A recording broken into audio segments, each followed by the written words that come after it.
Today I'm presenting case study 1, Sarah Williams, a 45-year-old female with relapsing remitting multiple sclerosis. The main focus of my program is a fatigue-managed functional exercise prescription. So rather than just training MS generally, I'm targeting specific things limiting Sarah's daily life, like stairs, standing, endurance, weight management, and confidence with exercise. The key clinical priority is to improve her functional capacity while managing fatigue, right-sided weakness, and long-term independence, especially because she's returning to a rural area after the 12 weeks with us. So just going a little bit more into Sarah's presentations, as we know she was diagnosed with MS, that was back in 2017. She still does report with some increased right-sided weakness, fatigue, and even some numbness. Her relevant medical history includes her asthma, which she does manage with a Ventolin, and she has a previous right ankle fracture. She's also been taking potassium for her MS. Now, the reason she's actually seeking an exercise physiologist is because her MS symptoms are now starting to impact things that matter to her day-to-day life. She's having difficulty with stairs at home, her standing endurance for her work as a teacher, and her confidence in returning to the gym. And since the diagnosis, she's gained around 15 kilos. Functionally, this is going to be important because she lives in a double-story home, so stair function is going to be a real daily requirement for her. She also works as a teacher, so a standing tolerance is going to be important for her work capacity. And as she's only going to be with us for 12 weeks before returning home, as she lives rurally, the program needs to help build independence, not just rely on supervised sessions. She also uses a stick when she's fatigued, so fatigue and fall risk is going to be mentioned throughout. Multiple sclerosis, a chronic neurological condition that affects the central nervous system. In MS, damage to the myelin disrupts the nerve signal transmission, which can affect motor control, sensation, fatigue, and walking function. So for Sarah, the key symptoms are muscle weakness, fatigue, balance issues, impaired gait, and some numbness. These link directly to her presentation. So her right-sided weakness and numbness help explain why her right-side balance and step control is reduced. Her fatigue makes it harder to stand for long periods and reduce her confidence in exercising. Her walking and stair difficulties then impact her home life, work role, and her independence. So because she has a relapsing remitting MS, her symptoms can fluctuate. So program can't be too rigid in terms of her intensity, pacing, symptom monitoring. It needs to be a little more flexible, especially around fatigue and heat, because symptoms can worsen when she's fatigued or when she's overheated. I used the ICF framework to look beyond Sarah's diagnosis and think about how her condition affects her day-to-day function. So at the body function level, Sarah has relapsing remitting MS, right-sided weakness, numbness, fatigue, asthma, and an increase in body weight. These impairments then flow into her activity limitations, including difficulty with stairs, walking endurance, standing for long periods, and participating confidently in the gym. At the participation level, this impacts her role as a parent, her work as a teacher, and her confidence to exercise independently now. Her environment also plays a big role. She lives rurally, has a double-story home, and is only staying locally for 12 weeks. Because she has $6,000 in NDIS funding, I also need to think about how to use this across the full year, rather than spending it all at once while she is local. So based on the estimate of EP being around $167 per hour, this gives us around 36 sessions, 1-hour sessions. So my plan is to use the 24 clinic-based sessions where they're face-to-face locally, and then having 12 sessions over telehealth for reassessment and program reviews once she returns home. So overall, her exercise program needs to be fatigue managed, functional, and focus on independence, especially with stairs, walking tolerance, standing capacity, and confidence exercising in a gym environment. This slide shows Sarah's baseline outcome measures, which help guide my goals and exercise programming. Her single leg stance was 18 seconds on the right compared to the 30 seconds she got on her left. This supports her reported right side weakness and reduced balance control. Her step tap test was also low on the right, as she got 13 compared to the 18 she got on the left. This is important to note because it suggests reduced right lower limb speed, coordination, control, which directly links to stair function. Her 6-minute walk test was 385 meters, showing reduced functional walking endurance. This matters for community mobility, standing tolerance, and managing her work and family demands. Her timed up and go was 15.4 seconds, which suggests she has slower functional mobility and a higher falls risk concern, particularly when she's fatigued. Her 5 times sit to stand was 14 seconds, which shows reduced lower limb functional strength and endurance, which links to transfer, stairs, prolonged standing. And finally, her fatigue severity scale, which was 40 out of 63, which is clinically meaningful because fatigue is clearly affecting her exercise tolerance, her work capacity, and her daily function. So overall, the key interpretation is that Sarah presents with fatigue, reduced walking endurance, reduced right side control, and a reduced lower limb functional capacity. So for the goals, these are directly linked to Sarah's assessments and what she wants to improve on. For fatigue managed walking endurance in weeks 1 to 4, the goal is for Sarah to complete 10 to 15 minutes of walking intervals at around 11 to 13 RPE on the Borg scale, with the fatigue returning close to baseline within 24 hours. Then in weeks 5 to 8, we aim to progress that to 15 to 25 minutes of walking, even sprinkling a little bit of like cycling, while keeping her symptoms stable and fatigue manageable. And then by the final 4 weeks, I want it to build to around that 30 minutes again of that same walking and cycling, as this is designed to improve her 6-minute walk test, while also supporting her standing endurance, her work capacity, and her weight management. For functional lower limb strength and stair capacity, phase 1 focuses on safe sit to stand and supported 6-inch step-ups. Then phase 2, we increase the step height, the volume, and reduce the reliance on her hand support. And by stage 3, I'm hoping to improve in her 5 times sit to stand, her step tap test, because these directly link to her stair confidence in her double-story home. For balance and right-sided control, phase 1 is about using the supported single leg stance or the tandem stance. Phase 2, we progress these holds longer, add more to step taps and more dynamic balance tasks. And by stage 3 or phase 3, I'm aiming to improve her right side single leg endurance and reduce her tug time, because this supports safer, more independent exercise when she returns home. So although Sarah's baseline measures are really useful, I'd like to add a few extra assessments and monitoring tools to make the program safer and more specific to her needs. So first, I'd like to include a stair climb test, because stairs are one of the main functional goals for Sarah. So the step tap test gives useful information about her lower limb speed and control, but a stair climb test is more directly linked to her double-story home. Secondly, I want to introduce a fatigue diary. This would help track how her fatigue responds across work, her home life, and exercise, rather than only looking at how she feels during the session. Third, I want to ask about falls and near misses, because Sarah has balance deficits and uses a stick when she's fatigued. Her falls history gives important safety context and helps guide exercise selection. The fourth thing I want to do is screen for heat sensitivity. Because MS symptoms can worsen with heat or excessive fatigue, this would influence the exercise environment, her rest breaks, cooling strategy, and session timing. Finally, as Sarah has asthma, I would like to include a respiratory safe check. This means making sure her Ventolin is available, monitoring breathlessness, and stopping or modifying exercise if her respiratory symptoms increase. The current slide shows her overall structure for a program. So for frequency, I've planned 2 supervised EP sessions per week while she's staying locally, plus 2 to 3 community or home-based sessions. So the long-term plan is to gradually transition her towards being more independent in her own exercise, as we're going to go towards telehealth, as this is going to support her once she returns home to a rural area. For intensity, I'm keeping the program to low to moderate. This is mainly guided by her RPE, the talk test, symptoms during exercise, and how she recovers in that 24 hours. Now, this is important because with MS, it's not just about what Sarah can tolerate during her session, but whether she recovers well afterwards. For time, the supervised sessions will run between 45 to 60 minutes, though she has allocated 60 minutes, and her home sessions will be shorter, for around 10 to 15. And we gradually progress this towards 25 to 30 as she tolerates it.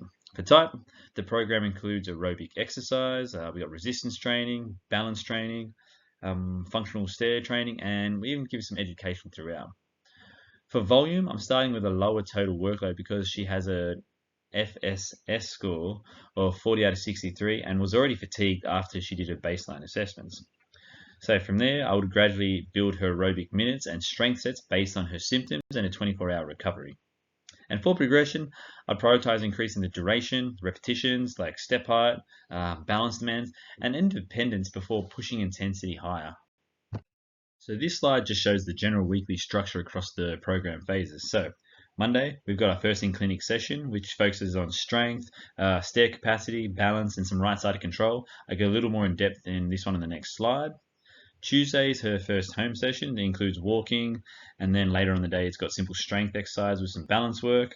Wednesday is just a recovery day in which they monitor her fatigue. Thursday is her second supervised session, which is going to be a little more focused towards aerobic endurance and functional stepping. Friday is her second home or community session, where we do some pool walking. Later in the day, we've got some mobility-based recovery. Saturday is her last home or community session, where it starts with walking in the morning, and then later in the day it's some stair practice with some balance work. And Sunday's, again, another recovery and fatigue monitoring day. The reason I've done it this way is because Sarah needs consistent exposure across the week, but not so much volume that fatigue starts to accumulate. The recovery days are still part of the prescription because if she's not recovering within the 24 hours, I'll modify how the next session goes. This is Sarah's Phase 1 Supervised Strength and Function session. I'm not going to go through every exercise in detail, but the main point is that the session is built around Sarah's baseline findings, her goals, and the current MS exercise guidelines. The evidence supports using a combination of aerobic training, resistance training, balance work, flexibility, and functional task practice for people with mild to moderate MS. The bike warm-up is kept light at around 9 to 11 RPE to gradually raise the body temperature and screen how Sarah is feeling that day without creating any early fatigue. The sit to stand is included because her 5 times sit to stand was reduced, and this movement directly links to a lower limb strength, transfers, stairs, and standing tolerance. The supported 6-inch step up links to her stair goal and her reduced right-sided step tap performance, and it gives us a safe way to build right-side lower limb control, coordination, and confidence with a step-based task. The suitcase carry was added for a functional loading for upright posture, some trunk control, and some standing tolerance, which supports a daily task and confidence with independence exercises. So the calf raise and supported single leg stance target lower limb control and balance, especially because her right side single leg stance was lower than her left. The seated single arm row gives her upper body the postural strengthening without adding too much fatigue and balance demand as she's seated, which is appropriate for phase 1. The mobility and stretching at the end help bring the session intensity down, support recovery, and give me a chance to reassess how she's feeling before she leaves. So overall, the session sits mainly around that RPE of 11 to 13 on the Borg scale, so it's moderate but controlled. This fits the MS exercise recommendations while still respecting Sarah's fatigue, symptoms, and 24-hour recovery response. So this slide shows how I'd modify Sarah's session if she came in on a high fatigue day or during a mild flare-up. So the key point is that I don't want to automatically cancel the session unless it's unsafe. Exercise can still be beneficial for people with MS, but the dose needs to match her symptoms on the day, so instead of trying to progress the session, the goal shifts towards safe movement, symptom management, and maintaining a routine. So for example, the bike warm-up would be reduced to around 3 to 5 minutes at a lower RPE, and Sarah could also stop early if she feels fatigued.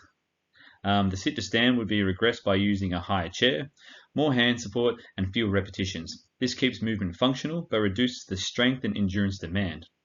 For the 6-inch step up, this would be replaced by a supported side-to-side weight shift that still gives her lower limb loading control, but removes the higher balance and stepping demand. The suitcase carry would also be replaced with a seated Pallof press or another seated anti-rotational exercise, so you can still work the trunk without needing to walk while loading. The single leg stance would be regressed to a tandem stance or a supported weight shift, because widening the base of support improves the safety and reduces that fall risk. So overall, the main rule is that if fatigue is high, progression is paused, and then I would reduce volume, increase rest, keep the RPE lower, and monitor whether her fatigue and symptoms return close to baseline within 24 hours. This keeps the program evidence-based, but also flexible and person-centered. Now I'm going to show you how I progress to phases across 2 and 3. So the overall structure stays similar because Sarah needs repeated practice of the same key functional patterns. However, the demand gradually increases as her fatigue, strength, balance, and confidence improve. In phase 2, the bike increases to 7 minutes, her sit to stand progresses to 3 sets of 8 to 10, and the step up can progress from 6 inches up to 12 inches if tolerated.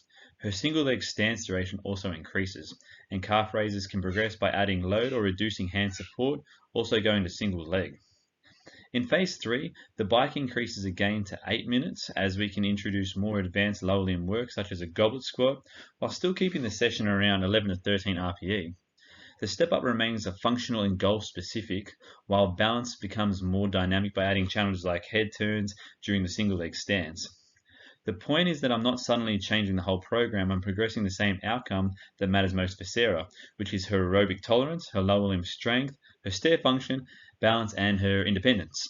So progression is mainly through increased duration, volume, step height, balance, and complexity, and also reduced support. rather than just making the session harder for the sake of it. This links back to the evidence because MS exercise guidelines support aerobic and resistance training, but for Sarah, the key clinical decision is to progress slowly based on fatigue, symptom stability, and again, her 24-hour recovery. Now, this is Sarah's initial home program. So the home program is really important because Sarah is returning to a rural area after 12 weeks. So the goal is to build confidence and independence outside of the clinic.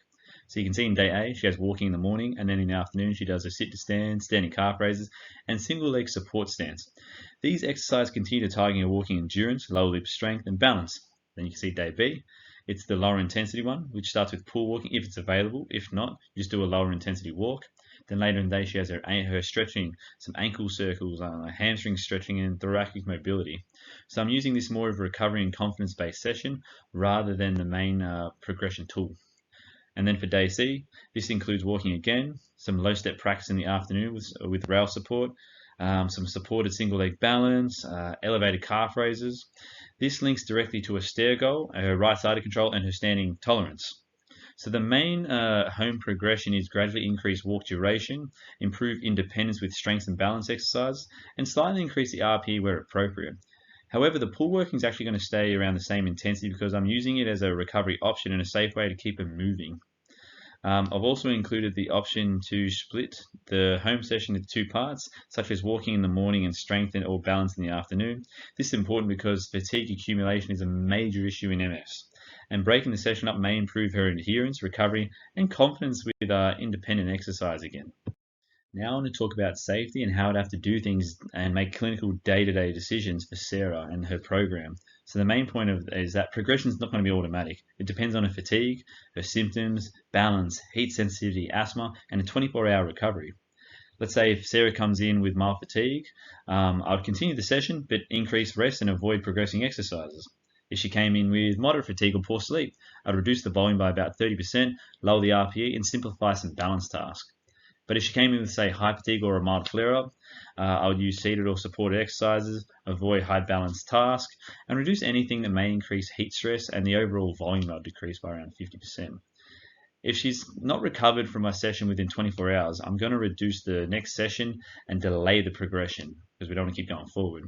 If heat aggravates symptoms, I'd move her to a cooler area, encourage some hydration, reduce intensity, and definitely stop if needed to. For pool-based exercise, which she does at home or without me, she's got to make sure that the temperature is below 29 degrees or at least 29, as warmer water is going to worsen heat-related symptoms in MS. For balance, if she comes in and it's worse or asthma symptoms appear, I would modify that to make it safer. Follow her asthma plan and use Ventolin where appropriate. And then seek medical help when symptoms don't get better. So overall, the program is flexible and symptom guided rather than progressing every week, regardless of how Sarah presents. Now we're going to go through the modifications for the other cases. So I chose step up and sit to stand because they are both functional movements that can be modified across different neurological presentations. For example, we have Jeffrey who had a stroke. I'd keep the task specific goal but make it easier and safer and more supported. For the sit to stand, I would use a higher chair, allow hand support if needed, and cue him to load both sides more evenly. For the step up though, I would use a lower step, hand support, and focus on left foot clearance and a controlled weight shift. This links to stroke evidence supporting repetitive, task-specific practice while also considering his left-sided weakness, foot drop, fatigue, potential frustration, and also his falls risk. And for Tony, who has a T3 spinal cord injury, a standard sit to stand or a step up would not be appropriate because he does not have lower limb motor control needed to complete the task safely. So for the sit to stand, I would replace it with a wheelchair to plinth transfer practice or seated pressure release lifts, which are more relevant to his independence and pressure management. For the step up, I would replace it with a supported standing using an easy stand standing frame to support the upright tolerance and lower limb loading. Safety considerations include like autonomic dysreflexia, his pressure sores, blood pressure response, safe transfers, correct support positioning, and the pressure areas. And lastly, for Kenzie, who has spastic diplegic cerebral palsy, I would keep the same movement goals but make them more child-friendly and play-based. For example, the sit to stand, she could stand on a higher box and throw a ball into the bucket after each rep. For the step-ups, I could turn into a color game where the steps are on a lower step and tap the color I call out. This still targets lower limb strength, balance, and coordination while keeping engagement high.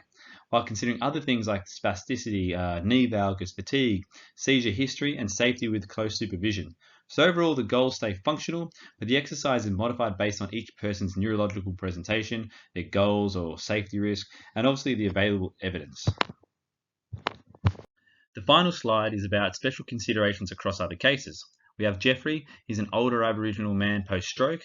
I'll use culturally safe communication and link the program to meaningful goals like family, grandchildren, and community participation and connection to the country. I'd also involve his family if he wanted that, while still respecting his autonomy. I'd also like to consider that he's frustrated and showing emotional changes post-stroke, so my communication needs to be patient, supportive, and strength-based. For Tony, though, he's a young adult wheelchair user, and his Vietnamese family has limited English. I'll use an interpreter if needed, and if only educate the family with his consent. His program should focus on independence, pressure relief, transfers, wheelchair skills, and his sports-specific goal of wheelchair AFL. Because he has a history of pressure sores, though, I would also be careful with his skin checks, pressure management, and just positioning him safely. Lastly, for Kenzie, the biggest difference is that she's a 10-year-old child, so her program needs to be family-centered, playful, and simple. As she's from Jordanian background, I would not assume a religion, but I would like to ask about any culture or religious preferences. This could include modesty, clothing, comfort with hands-on support, and whether practitioner gender matters. If she or her family preferred, I can involve a female staff member for demonstration, supervision, or hands-on support. So overall, the diagnosis guides the safety and exercise selection, but the person's age, culture, goals, family support, and environment guide how the program is actually delivered. The links to the ICF framework and the broader evidence because the effective neurological rehabilitation needs to be person-centered, culturally safe, and meaningful to the client's real life.